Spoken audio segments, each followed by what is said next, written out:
And there is breaking news at 6. A health panel is now recommending that the use of the Johnson & Johnson coronavirus vaccine should resume despite a rare risk of blood clots.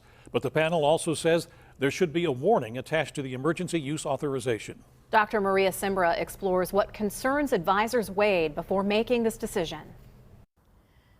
The CDC's Advisory Committee on Immunization Practices met emergently again after pausing the Johnson & Johnson COVID-19 vaccine at its last meeting just over a week ago. The reason? A rare clotting problem that requires very specific treatment. The committee heard details about the cases. No such cases have been reported with the Pfizer or Moderna vaccines. The cases occurred predominantly in young women. They were very rare, only 15 cases out of 6 or 7 million doses of this vaccine. So overall, it's a very safe vaccine.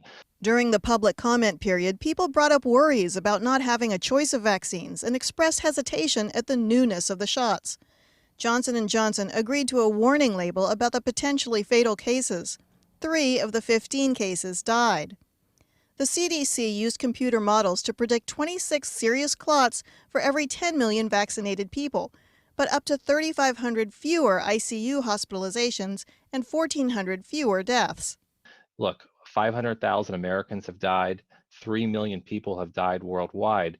What else do we need to wait for in terms of deciding whether the benefit outweighs the risk? I have no doubt that the pause was the right thing to do. It gave the committee and the CDC and the FDA more time to acquire more information. I don't anticipate that they will not bring back the J&J vaccine, but I think they will bring it back with some level of restriction. The committee voted 10-4 with 1 abstention in favor of resuming the Johnson & Johnson vaccine for all adults, men and women, but with a warning statement about the serious clots added to the FDA's emergency use authorization.